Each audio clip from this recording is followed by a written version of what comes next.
जब मैं लौकिक में थी तो मेरी बड़ी बहन जो थी वो स्कूल में एक टीचर थी। और मैं एमबीए, जैसे आपने देखा सुना प्रोफाइल में, मैं एमबीए कर रही थी। सब बोलते थे कि टीचिंग प्रोफेशन बहुत अच्छा है।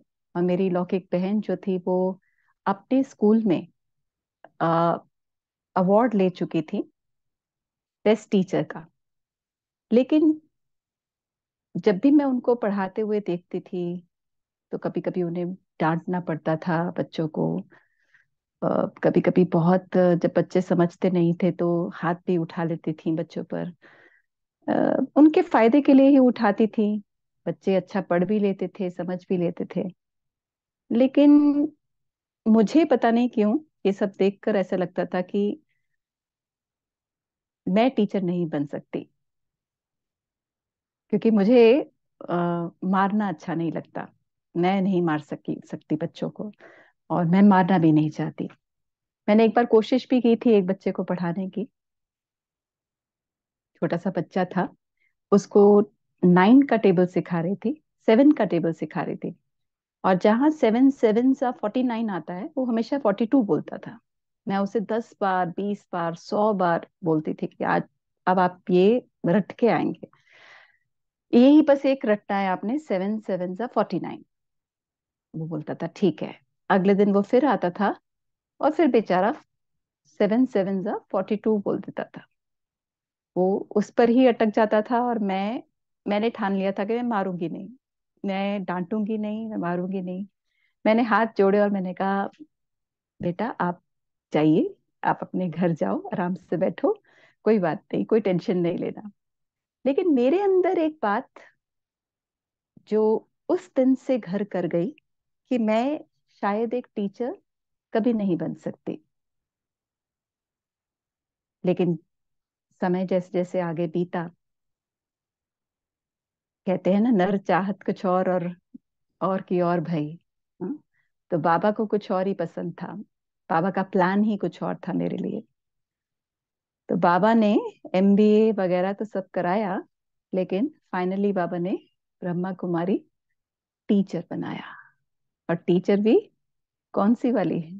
हाँ, सीधा सबसे गुह्य ज्ञान देने वाली।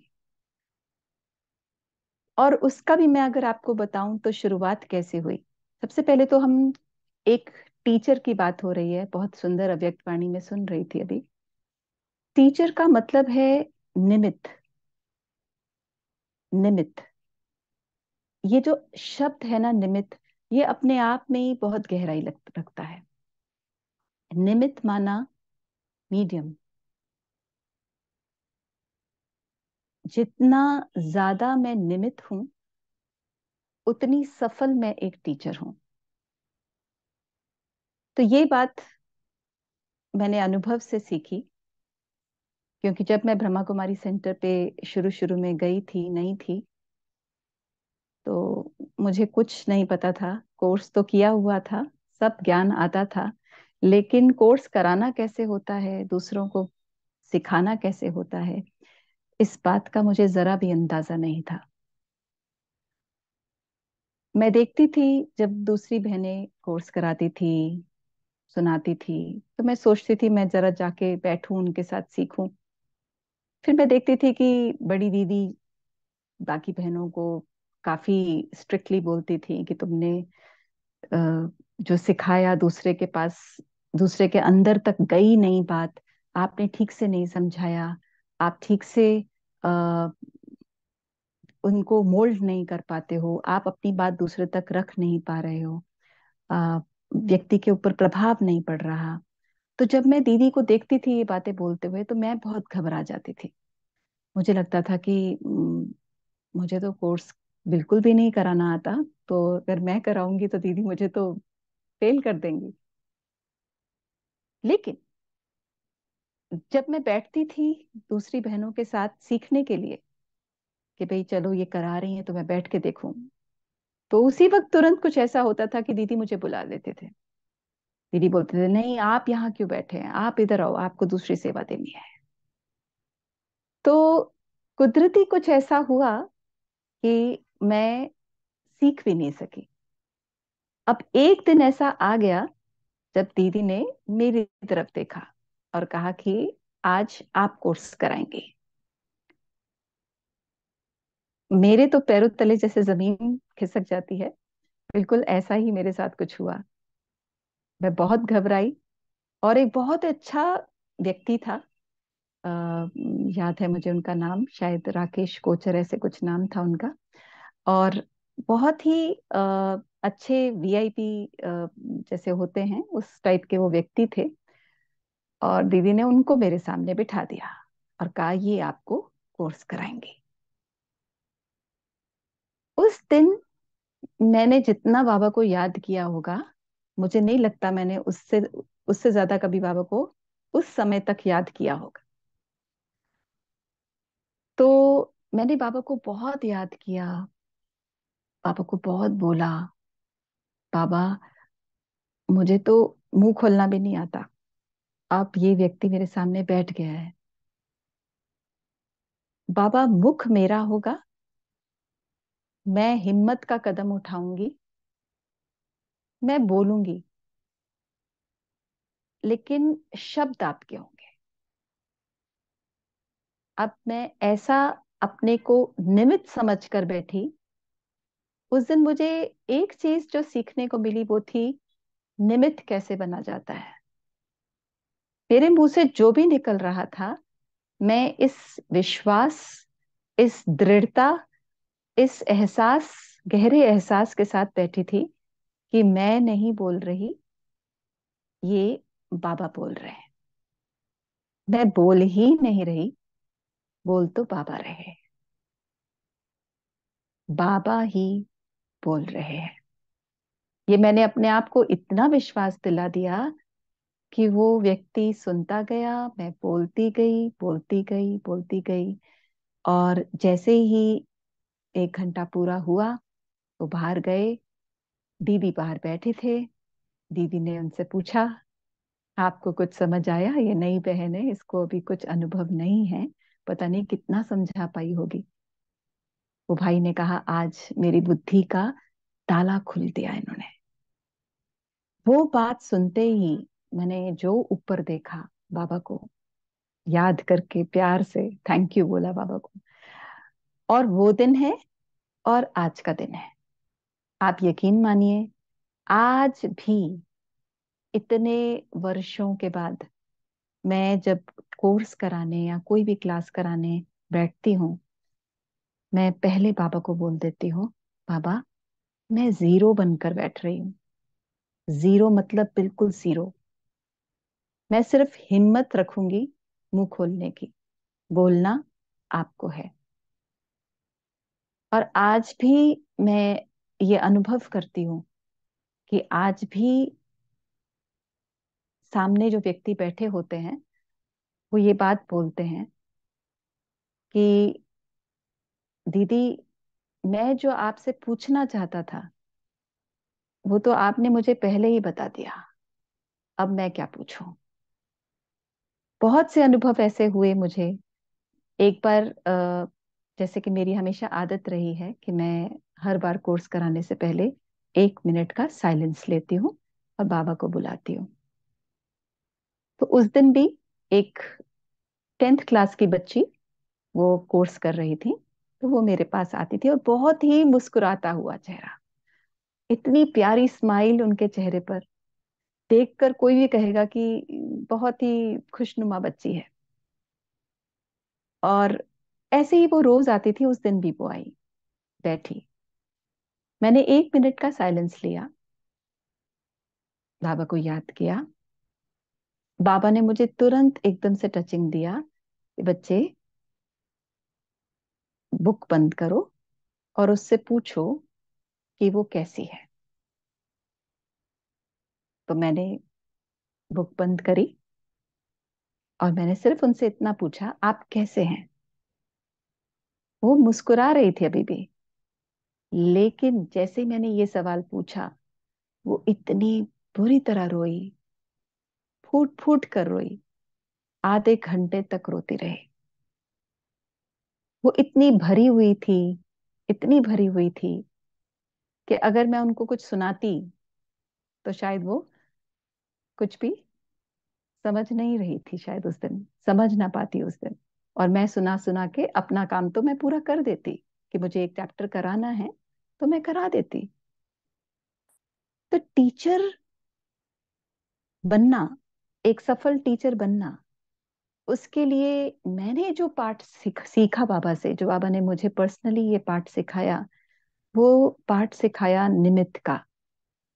कि जब तक मैं पूरी तरह से अपना कंट्रोल बाबा के हाथ में नहीं दे देती, तब तक मैं वो वाली टीचर नहीं बन सकती जो जिसमें बाबा दिखाई दे, जिसमें बाबा अनुभव हो, जिससे सामने वाला बाबा के साथ जुड़ जाए, उसे बाबा का एहसास हो, उसे अपनेपन का एहसास हो।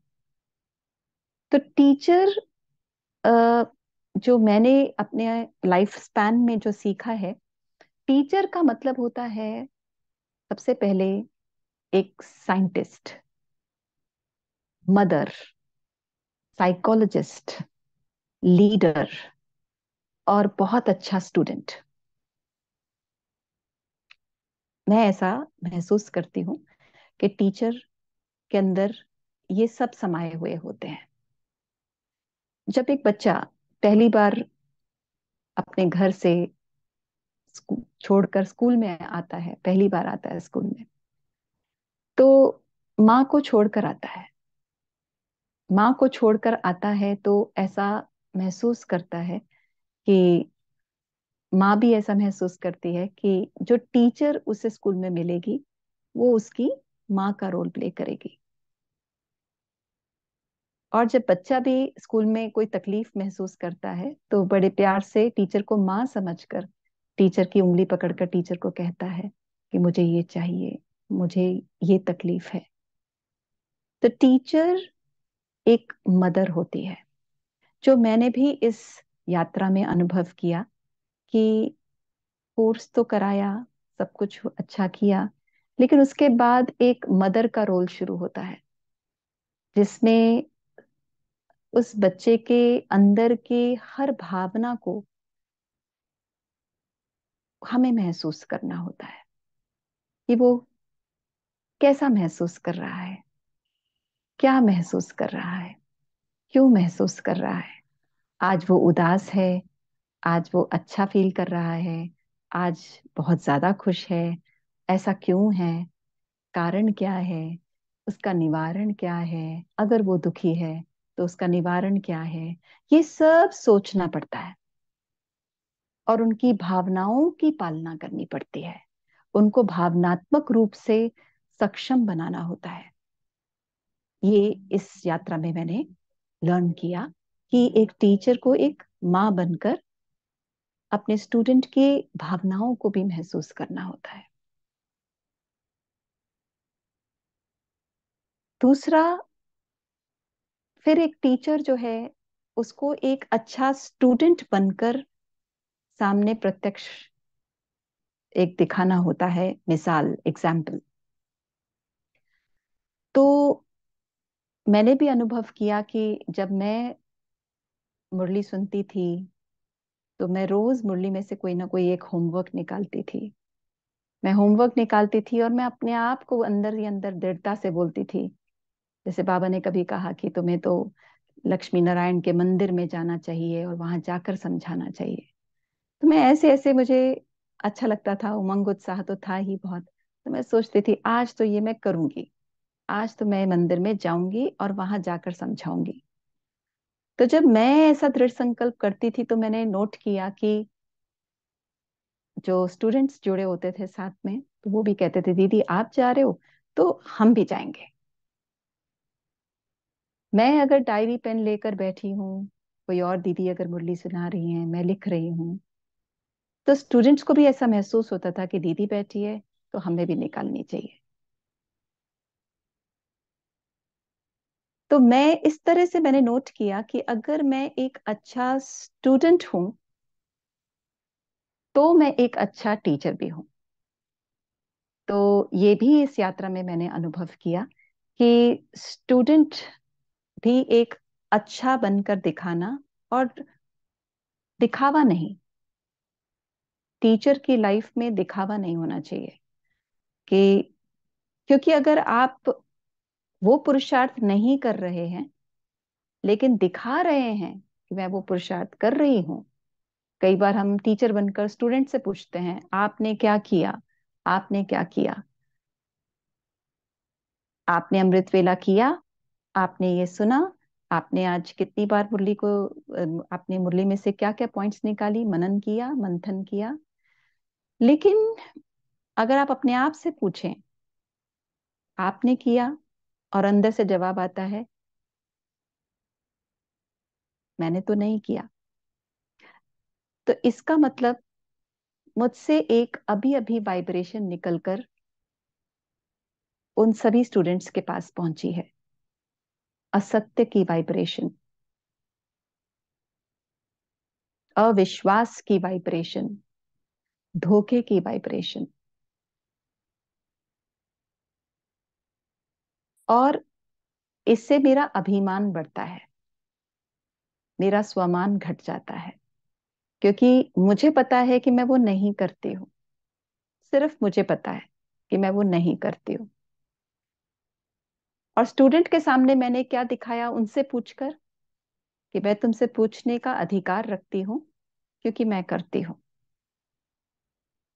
तो ये भी लर्न किया कि कहीं ना कहीं जब भी अब मैं स्टूडेंट्स के साथ बैठती हूँ, उनको कुछ सुनाती हूँ, तो मैं इंश्योर करती हूँ कि मैं जो नहीं करती हूँ तो वो मैं जरूर बताती हूँ। तो मैं एज अ टीचर जब बैठती हूँ क्लास में, और मुरली में अगर बाबा ने कहा अमृत वेला, अमृत वेले पर बहुत अटेंशन देना है, तो मैं हमेशा बोलती हूँ ये बाबा ने आज मेरे लिए कहा है। क्योंकि आज मैं अमृत वेला थोड़ा लेट उठी थी, लेकिन उस टाइम पर नहीं उठ पाई जिस टाइम पर मैं रोज उठती हूँ। मैं ये बताती हूँ ताकि मेरे और स्टूडेंट्स के बीच में जो एक वाइब्रेशन का एक्सचेंज होता है वो विश्वास का हो, वो सत्य का हो। क्योंकि कोई भी रिश्ता एक विश्वास की नींव पर टिका होता है। विश्वास खत्म तो रिश्ता खत्म। फिर आप उसको ढोंग से, दिखावे से ज्यादा देर तक खींच नहीं सकेंगे, बल्कि और ही वो भारी कर देगा। तो इसलिए ऐसा पुरुषार्थ हमें खुद करना है जो हम स्टूडेंट्स को भी पूरे अधिकार के साथ और उमंग उत्साह के साथ हम उस उन स्टूडेंट्स को भी हम अपने साथ वहां तक ले चलें। फिर एक साइंटिस्ट के रूप में मैंने नोट किया कि जितनी बार मैंने कुछ नई नई इन्वेंशंस करी, कुछ नया तरीके से कुछ करने की कोशिश करी, तो उसका प्रभाव बहुत अच्छा पड़ा, उमंग उत्साह बहुत बड़ा। तो एक टीचर को मैंने लर्न किया कि एक साइंटिस्ट भी होना चाहिए। उसी तौर तरीके से सब कुछ करते रहें तो ऊर्जा में थोड़ी कमी हो जाती है। अगर हमें ऊर्जा को बढ़ाना है तो हमें एक साइंटिस्ट बनकर नई नई इन्वेंशंस करनी होंगी। कभी मुरली का टेस्ट ले लिया, कभी आपस में क्विज करा लिया, कभी मुरली के बाद थोड़ी देर के लिए मैं स्टूडेंट्स को बिठा देती हूँ ग्रुप्स में, और दो दो की जोड़ी में, और बोलती हूँ कि आज की जो मुख्य 5 पॉइंट्स थी आप दोनों आपस में डिस्कस करो, और फिर देखते हैं कौन जीतता है सबसे पहले, और वो जोड़ी आकर यहाँ सुनाएगी। इस तरह से डिफरेंट डिफरेंट तरीकों से मुरली को, पुरुषार्थ को। फिर अभी कभी मैं ये पुरुषार्थ करती हूँ कि मैं एक बुक पढ़ती हूँ और सबको बोलती हूँ कि इस महीने कौन सबसे पहले कोई भी एक बुक पूरी पढ़कर खत्म करेगा वो विनर होगा। तो मेरी पूरी कोशिश ये रहती है कि पहले मैं ही करके दिखाऊं। जब मैं करती हूँ तो स्टूडेंट्स को हिम्मत मिलती है, शक्ति मिलती है, ऊर्जा मिलती है, और इस तरह से एक नयापन बना रहता है, एक नई ऊर्जा का संचार होता रहता है। तो एक अच्छी टीचर को एक साइंटिस्ट होना भी बहुत जरूरी है। अच्छी टीचर को एक साइकोलॉजिस्ट होना भी बहुत जरूरी है। जैसे बाबा हमेशा मुरली में कहते हैं कि नब्ज देखकर फिर ज्ञान सुनाओ। तो हमने नोट किया कि कई बार हम सामने वाले की नब्ज पकड़ पाते हैं। तो सामने वाला क्या चाहता है और सामने वाले को किस तरह से ये ज्ञान सुनाना है, ये मेरा अनुभव बहुत ज्यादा गहरा रहा है, बहुत ज्यादा डीप रहा है। एक बार एक भाई ने आ, कोर्स तो कर रखा था मुझसे, मतलब निमित्त में ही बनी थी वो कोर्स कराने के। लेकिन वो भाई और 10 लोगों को मेरे पास एक एक करके लेकर आते थे, और वो खुद भी बैठकर वो कोर्स सुनते थे। तो एक दिन मैंने, जब वो तीसरे चौथे व्यक्ति को लेकर आए, तो मैंने कहा भाई साहब आप जाके कुछ और योग कर लो, कुछ कर लो। तो हम, आपने तो सुन लिया है, कई बार सुन लिया है। तो उन्होंने एक बात बोली। उन्होंने कहा दीदी, आपने जितनी बार भी कोर्स कराया ना, मैंने हर बार आपको कुछ अलग बोलते हुए ही सुना है। आपने हर व्यक्ति को उसकी पर्सनालिटी के हिसाब से कुछ बताया है, जो कि मुझे बहुत इंटरेस्टिंग लगता है।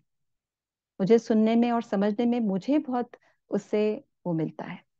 तो मुझे ऐसा महसूस होता है कि जब हम निमित्त भाव, यहाँ भी निमित्त भाव आ जाता है, कि जब हम निमित्त भाव से किसी को सुनाते हैं, तो व्यक्ति की साइकोलॉजी भी बाबा हमें समझा देते हैं कि बच्चे, इस बच्चे को इस अंदाज में सुनाना है, इस बच्चे को थोड़ा सा अलग तरीके से सुनाना है, इस बच्चे को सार में सुनाना है, इस बच्चे को विस्तार में सुनाना है। ये बच्चा बोलेगा ज्यादा, सुनेगा कम, तो इसको पहले खाली होने दो, फिर तुम सुनाना। कहीं कहीं लगता है कि ये बच्चा बोलेगा ही नहीं, तुम्हें इससे सवाल पूछने होंगे, तब ये कुछ बोलेगा। तो उस बच्चे से सवाल पूछने पड़ते हैं। तो इस तरह से बाबा ने इस मार्ग में हमको लीडर भी बनाया, साइंटिस्ट भी बनाया, साइकोलॉजिस्ट भी बना दिया, और माँ भी बना दिया।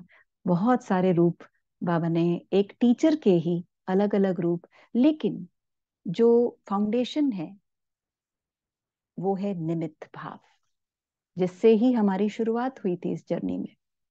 अगर वो ना होता तो शायद ये सब रूप भी नहीं होते। तो आज बाबा ने जो बोला, आपने अव्यक्त वाणी सुनी कि सौभाग्य की लॉटरी मिलना है एक टीचर बनना। सच में एक टीचर का प्रोफेशन संसार में भी प्रोफेशन ना माना, नहीं माना जाता उसे। उसे एक नोबल कॉज माना जाता है। बिल्कुल उसी प्रकार से मुझे ऐसा लगता है कि मैं पद्मा पदम भाग्यशाली आत्मा हूँ। सौभाग्यशाली नहीं, मैं पद्मा पदम भाग्यशाली आत्मा हूँ। और उसका कारण है, मुझे लगता है कि जितनी दुआएं एक टीचर कमाता होगा, अगर वो ईमानदारी से, सच्चाई से और निविद भाव से टीचर बनकर दूसरों को पढ़ाता है, जितनी दुआएं वो कमा लेता है, उतनी दुआएं शायद ही कोई और कमा सके। क्योंकि ज्ञान का दान एक ऐसा दान है, कोई भी और दान आप कर लें, लेकिन ज्ञान का दान सोच पलटता है, जीवन पलटता है, संतुष्ट बनाता है, सफल बनाता है। और जो है, जहां है, जिस हालत में है, उस हालत में कैसे हमें संतुष्ट होकर रहना है, ये ज्ञान का दान ही कर सकता है, सिखा सकता है। तो ये दान जो भी करता है, वो सबसे ज्यादा दुआएं कमाता है। तो हम सबसे सौभाग्यशाली हैं जो बाबा ने हमको इस सेवा के निमित्त बनाया। और ऐसे ही बाबा निमित्त बनाकर आगे भी चलाता रहे। बस बाबा से यही एक बात कहते हैं, शुक्रिया बाबा, शुक्रिया परिवार। ओम शांति। ओम शांति। ओम शांति। बहुत बहुत धन्यवाद दीदी जी। आपने बहुत अच्छा तरीके से एक टीचर का रोल कैसे अदा करना है ये सब हम सभी को बताए। और वैसे लौकिक से लेकर के अलौकिक टीचर तक का सफर पूरा आपने हम सभी को समझा दिए कि कैसे एक स्टूडेंट की पर्सपेक्टिव की ओर से भी देखना चाहिए एक टीचर को, ताकि हम समझ सके कि स्टूडेंट को क्या प्रॉब्लम है, क्या चाहिए। उसके व्यू से अगर हम देखते हैं तो हमें समझ आता है कि सचमुच क्या करना चाहिए। जैसे कि आपने बताया, वैसे मैं भी एक टीचर हूँ लौकिक का। तो एक स्टूडेंट है 9वीं कक्षा का, तो वो थोड़ा कमज़ोर है, थोड़ा कमज़ोर नहीं बहुत कमज़ोर है। तो जैसे कि स्टूडेंट्स जब यूरिनल के लिए बाहर छुट्टी जा लेते हैं टीचर से तो बोलते हैं, तो वो हर बार ये बोलता है कि मे आई गो, जस्ट हम्म। उसके आगे और नहीं बोलता। मैं उसको समझाता हूँ, उसी समय ही बताता हूँ मे आई गो आउट सार बोलो। पर वो हम्म। मैं 50 बार रिपीट करने पर भी वो एक ही इतना ही बोलता है कि मैं आई गो, उसके आगे कुछ नहीं बोलता। मैं बार बार समझाने के बाद वो लास्ट में यही बोलता है, वही तो सर आपने जो बोला वही। मतलब वो मुझे ही सिखा लेता है कि आपने जो बोला वही। मतलब वो आउट सर नहीं बोल पाता। तो फिर ऐसा होता है कि हमें मतलब समझ लेना चाहिए कि स्टूडेंट का जितना उसका कैपेसिटी है वो उतना ही कैच कर रहा है। तो अब जब हम्म। भी मैं उससे मिलता हूँ तो मुझे खुशी होता है उसे और भी अलग तरीके से समझाने की मैं कोशिश करता हूँ। तो मुझे ये भी समझ में आ जाता है जैसे कि हम बच्चे बाबा के स्टूडेंट हैं, और बाबा हमें 50 बार क्या लाखों बार भी समझा चुके हैं कि बच्चे देही अभिमानी भव, पर हम भी समझते नहीं हैं। तो बाबा को भी हमें देख के हंसी आता होगा।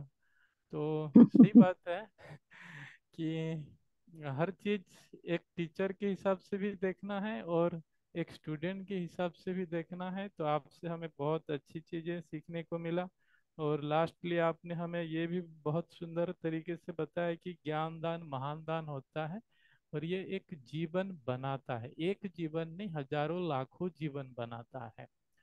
हम जी। बाकी जो सेवाएं करते हैं उससे तो कुछ होता है, पर ज्ञान दान डायरेक्टली ही मतलब किसी के जीवन में इम्पैक्ट पकाता है और बहुत लोगों के जीवन को सुधार सकता है। तो ये एक महान दान है, इससे बहुत सारे दुआएं मिलते हैं। और जो स्टूडेंट्स हैं उन्हें बहुत खुशी होता है ज्ञान से परिवर्तन होकर। तो बहुत बिल्कुल। अच्छा लगा आपकी क्लासेस से। और दीदी जी आपसे कुछ प्रेरणा, जैसे कि अभी के माहौल में जब माया का चारों ओर बोलबाला है पूरा, जैसे कि माया का अति जोर है, ऐसे समय पर आप लोग कैसे पुरुषार्थ करते हैं, उसके लिए थोड़ा और एक पॉइंट सुनाएं।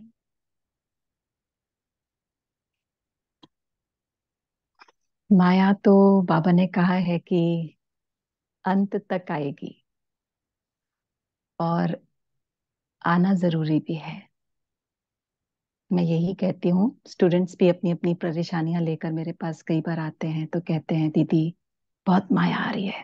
उनका पहला क्वेश्चन और पहला स्टेटमेंट जो ये होता है वो यही होता है। शुरुआत ही इससे करते हैं। मैं पूछती हूँ क्या हाल है, तो बोलते हैं दीदी बहुत माया आ रही है। तो फिर कई बार आंखों में आंसू आ जाते हैं, कई बार थोड़ा तंग होकर बोलते हैं। तो मैं एक ही बात बोलती हूँ कि अगर ये ना आए तो आपको कैसे पता चलेगा कि आपकी स्थिति क्या है अभी। तो हम ये सोचें कि मेरे पास माया ना आए, ये सोचना तो अपने पुरुषार्थ की तीव्रता को घटाना होगा। बल्कि ये कहना कि माया आएगी, आना चाहिए, क्योंकि खेल चल रहा है और खेल में बॉलिंग माया कर रही है। मैं बैट्समैन हूं, तो अब मेरा पुरुषार्थ यही होना चाहिए कि मैं अपनी तैयारी पूरी तरह से ऐसी करूं जो माया की एक एक इशारा, वो जो सोच रही है, वो जो कर सकती है, वो कहाँ कहाँ आ सकती है, कब आती है। जब भी मैं श्रीमत की जो डोरी है उसको लूज छोड़ दूंगी, तो माया मेरे पास आएगी।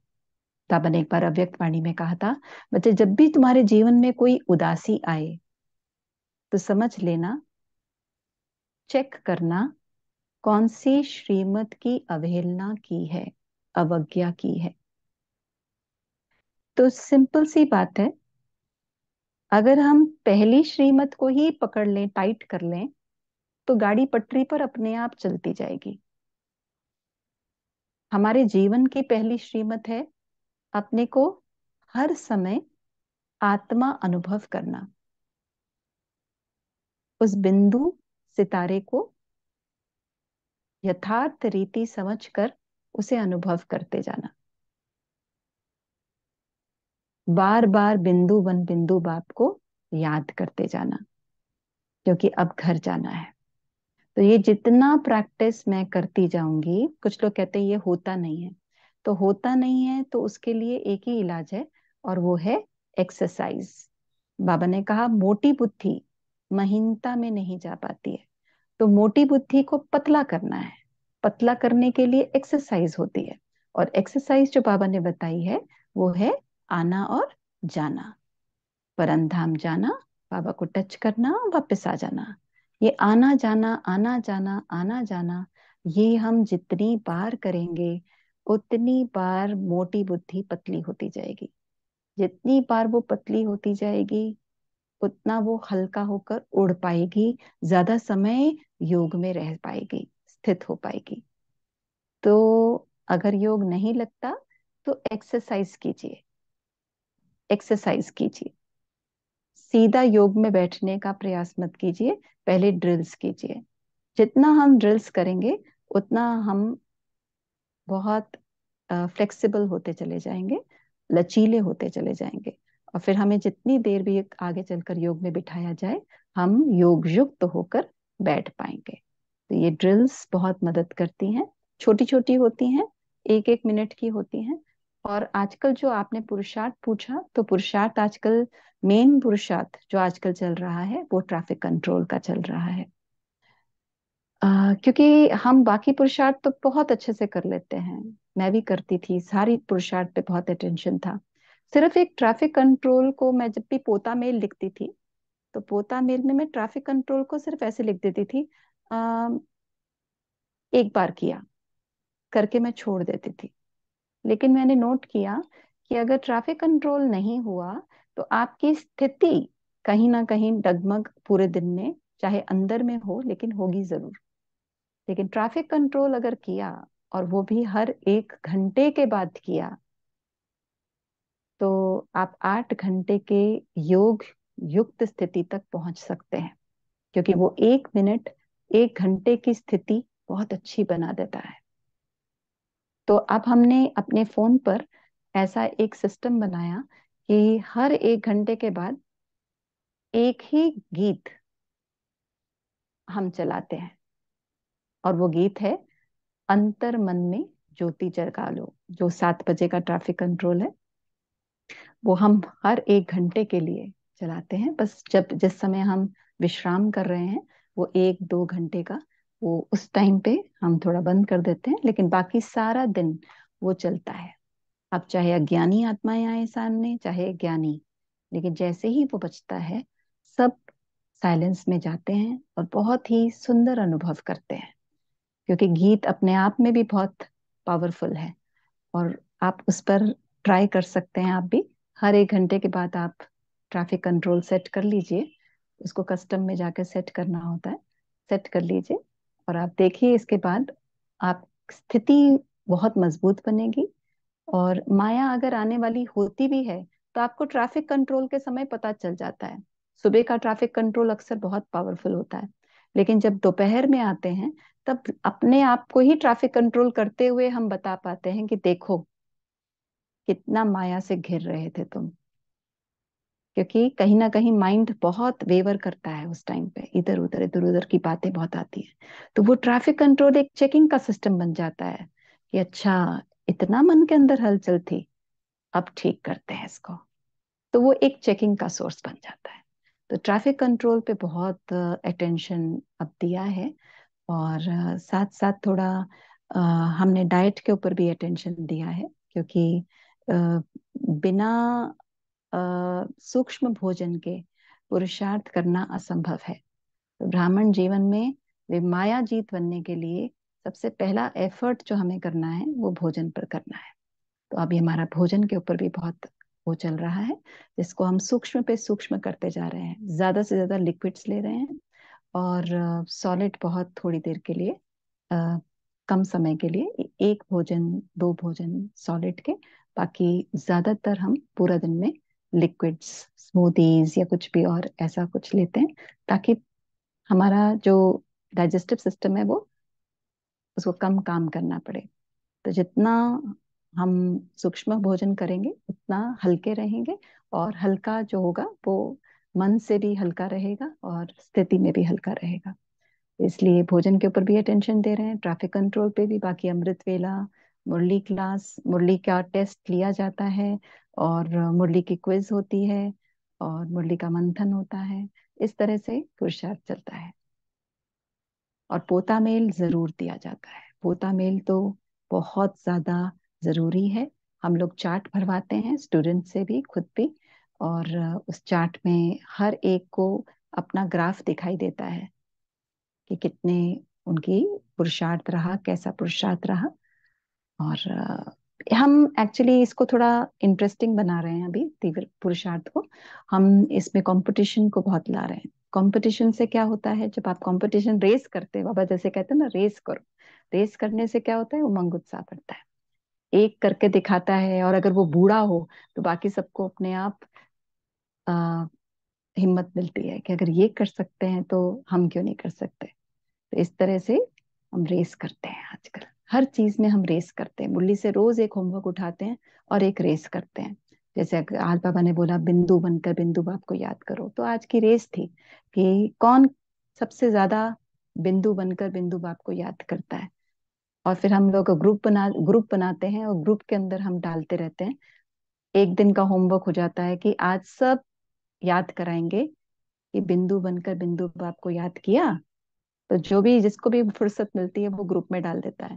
तो हम देखते हैं हमारे ग्रुप भरा होता है इस लाइन से, बिंदु बन बिंदु बाप को याद किया। फिर कोई और फुर्सत में आता है तो वो लिख देता है, बिंदु बन बिंदु बाप को याद कर रहे हो। तो इस तरह से हम याद कराने का काम भी करते हैं, और इस तरह से पुरुषार्थ चल रहा है। ओम शांति। बहुत बहुत धन्यवाद दीदी जी। और आपका डाइट सिस्टम सुनकर भी हमें बहुत अच्छा लगा। और हम तो ये भी एक बार कोशिश रखेंगे कि आप हमें एक बार पूरे डाइट के बारे में एक बार क्लास कराइएगा। तो आगे से हम हमारा आपसे ये एक रिक्वेस्ट रहा कि कभी फिर समय मिले तो फिर दोबारा एक बार हमारे ग्रुप में आकर हमें डाइट के ऊपर भी थोड़ा बताएं। जी। आज फिर अभी बाबा को याद करते हैं। आपको बहुत बहुत थैंक्स, और हमारे साथ जुड़े हुए सभी भाई बहनों को भी बहुत बहुत धन्यवाद। ओम शांति। थैंक यू बाबा। शांति।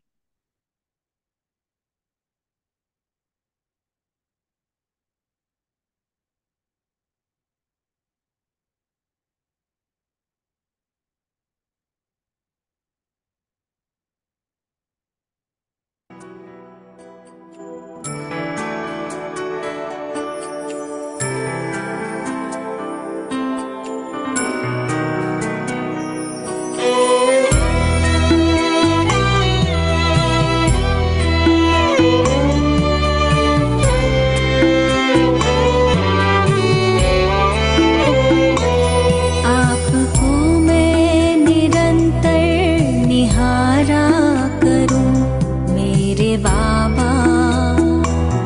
आपको मैं निरंतर निहारा करूं मेरे बाबा। छवि अंतर उतारा करूं मेरे बाबा